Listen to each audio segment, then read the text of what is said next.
Hello and welcome to Grow Together Initiative TV. With us today is Chef Vonshai, um, a seasoned gourmet chef, culinary educator, and consultant with over 34 years of experience with high-profile clients, celebrities, and luxury brands. Welcome to the show, Chef. Thank you. Thank you for having me. So the first thing I want to ask you is, what got you started in cooking, and why do you enjoy it, and what are some reasons why you give this to the rest of us, as far as just the way in which you present food and you organize and kind of cater to these events. What are some of the reasons why you want to do that? Well, first off, I started out, I'm from a large family, and so we do always do a lot of entertaining, parties, gatherings. So that's where I kind of started, like doing things at home for the family.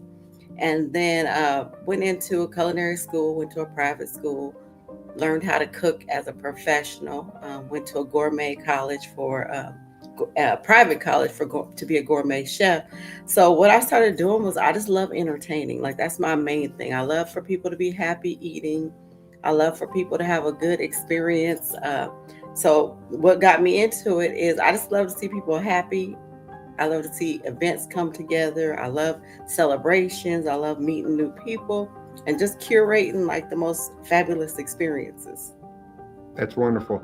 And I think I'm guessing that having a large family like that, you saw the enjoyment that they had, and as you're learning and you're cooking and family get-togethers, building that connection. That's kind of what Grow Together Initiative, and you're a consultant advisor for us as well.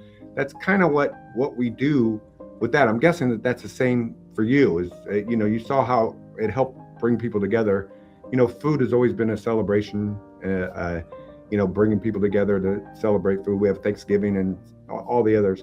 What do you say to that? As far as, do you think that inspired you and you and your family and to bring Yes, everybody together? yes, yes, absolutely. To me, food is the most important guest at any event. Most people come to events and they want to know what's on the menu, what's the food, different cultures of food, different flavors.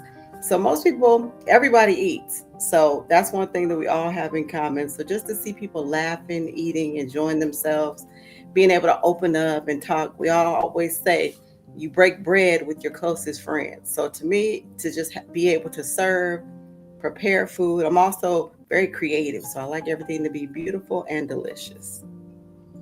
And what kind of food do you specialize in? And what parts of the country and what part of the world where have you been to kind of have people enjoy your cooking? Wow, I've been a lot of different places. Last year I was in Aruba. I had a client that took me with them for 7 days to Aruba. I learned some of their foods, a little bit of their languages, and but I cook. I'm a gourmet chef, so I'm the kind of person who's gonna make something that you think is familiar, but I'm gonna put a whole different gourmet twist on Yeah. it. So I have my own style of cooking. I like for you to eat something that you're familiar with, like, oh, I've had that before. But if you have it the Vonshai way, it's a little bit different. Exactly, and that's kind of what makes you separates you from somebody else. Now, do you let them choose your menu, or do you kind of give them an idea of what the menu will look like? Well, usually now in my career, most of my clients, they call me. I know what they like and dislike. I know their favorite things. So long as you tell me what's your favorite thing, I will create something amazing from your favorite thing. And they never want to, like, I have a client that never wants to know what it is. Like, they're like back working and doing their thing and they Yeah. smell it cooking and they're like, we don't even want to know. Like, don't even tell. They like to walk to the table just like they did when they were kids, and just you, whatever's there is what you get to eat. So that's how they like to experience it. So they never try to tell me what to make for them. They just say, oh, we like this, we like that. And I'm like, okay, I got you. I'll make something special. That's awesome. And how do you incorporate this in the events and whatnot that you put on? Meaning, like, how do you get it organized so the food's there, and then the presentation, whether it's a meeting or presentation of you or a guest, how do you kind of coordinate that and make it a big event? I've seen a couple of your events that you put on, and they're dynamic.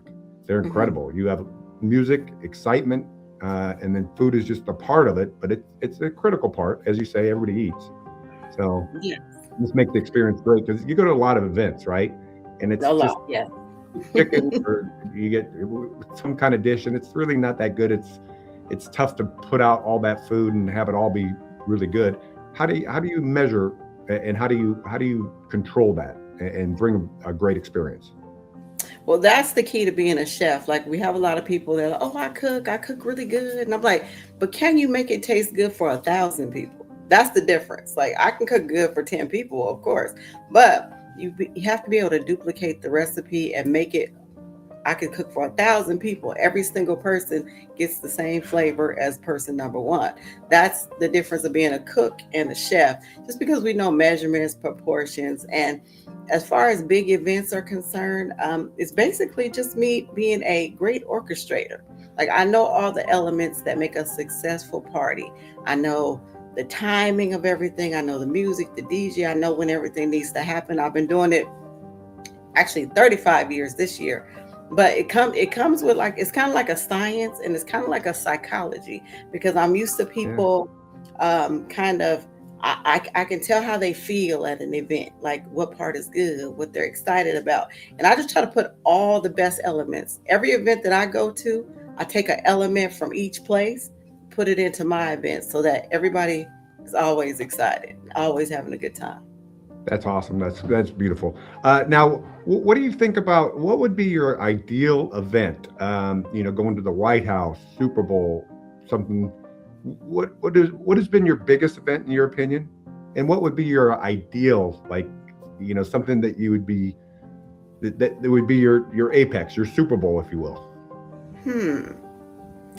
Well, I've done so many thousands. I have probably forgotten more events than I actually can remember right now. One of my biggest, I did the wedding for Michelle Obama's personal assistant. So that was a big event. Yeah.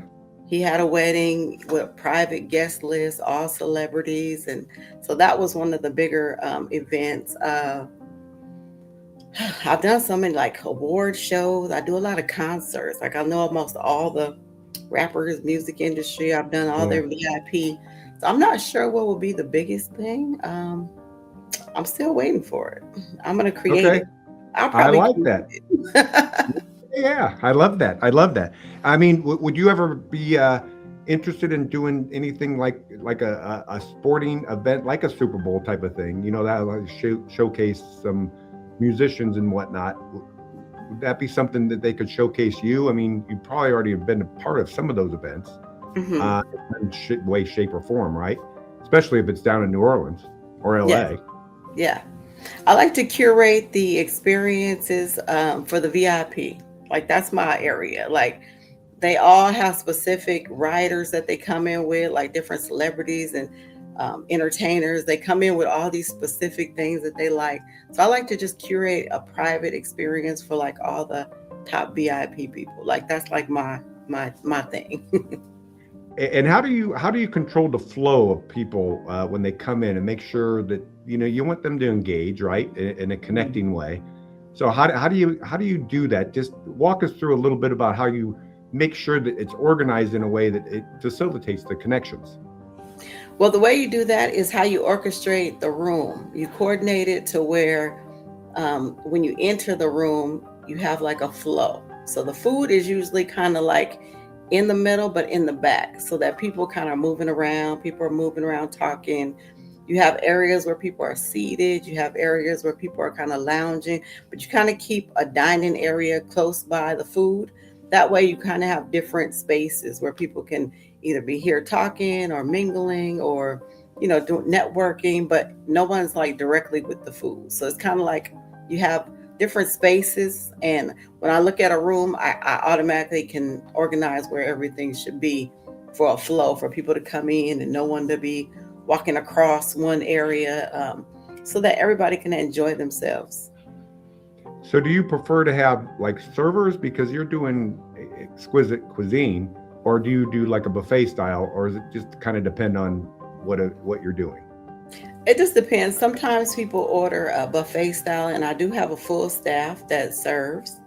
And I'm usually just, like I say, the orchestrator, getting specific, people have specific dietary needs, or people have specific needs and wants. Maybe a dressing room needs food and, different things like that. So I usually have my servers working. I usually have some runners that go run around and do a lot of different things. So it's kind of like a whole production it usually takes me 2 days before to set it up, and 2 days after to debrief from the event. You're kind of like the CEO. Well, you are the CEO of like a football coach would be type of thing, Yes, where you're overseeing all of it, right? everything, the Uh, music, the entertainment, the yeah, decor, the lighting, the seating, the guest list, the VIP list. It all has to be done with precision because you only have one time. And that's why I say an event coordinator is like one of the most uh, detail orientated people that you can ever meet, because I have to orchestrate like 25 people doing the same thing at the right time. yep. And how do you choose your music typically? Usually just depends on the crowd. I usually like Mhm. to go with something light, or something depends on who the people are. Yeah, it really does get a lot of excitement. Tell us a little bit about your bingo night that you had last year, or bingo nights, I should say, because I think it was over a month time frame, right? Yeah, we did 6 weeks of bingo. We did fundraising because I have a company called Three Crowns Events. It's a nonprofit, and we have an academy where we teach event planning, wedding planning, and different things like that. So our bingo was like tremendously successful. We did bingo. We had the DJ, we had dancing, we had a crowd karaoke, we gave away prizes. It was just amazing. It was like an awesome experience. Like everybody's calling me, like, when are we doing it again? That is great. And that, I think that's the reason why you wanted to kind of partner with GTI, Grow Together Initiatives, that we can partner together with both foundations, nonprofits, and really kind of bring people together. Yes. Um, in a very impactful way. I mean, you bring people together with your food and your music and your organization, and really kind of build connections. I mean, that's from what I understand, your nonprofit is really about as well. Correct? Yes, it is. Bringing people together, connections. Everybody's there to enjoy whatever's going on, enjoy the entertainment, the space, whatever. We do game shows. Everything is, to me, is for fun and excitement. Yeah, and incorporating that, no matter what you do, even the people, your servers, and everybody you have working for you, you create a game environment. I'm guessing, right? Yes. And that makes it fun. It's no longer seen as work. People ask me all the time, "When do you not work?" And I'm like, I don't ever feel like I'm ever working, Yes. right? And I'm guessing that you're the same way. Yeah, they say if you do what you love, you'll never work a day in your life. That's true, and I completely agree. And I just love. So tell us a little bit about why you chose to kind of partner with Grow Together Initiative, and we kind of connected right away, and because you do a lot of the same things we do at Grow Together Initiative. Well, because I like to lend myself in areas of that can grow people as far as in life skills, business skills. I have a lot of companies that I consult with. I have a company yesterday I was with. It's called Her Village. It's all for mothers and women and children. And we actually had a fun adult beach day yesterday. So I like to be able to help mentor other people who are getting into businesses, who are growing their business, just to expand, because we are all in this world together. So we always have to do something that benefits one another. That's why we're here. Yeah, thank you so much for being here, Chef, and I appreciate you just taking your time. I know you're very busy, and you're out in California. I'm in Connecticut, and we're getting a little bit of snow. So thank you very much. Appreciate you being here, and we'll talk soon. Thank you so much for having me. Have a wonderful day. Thank you.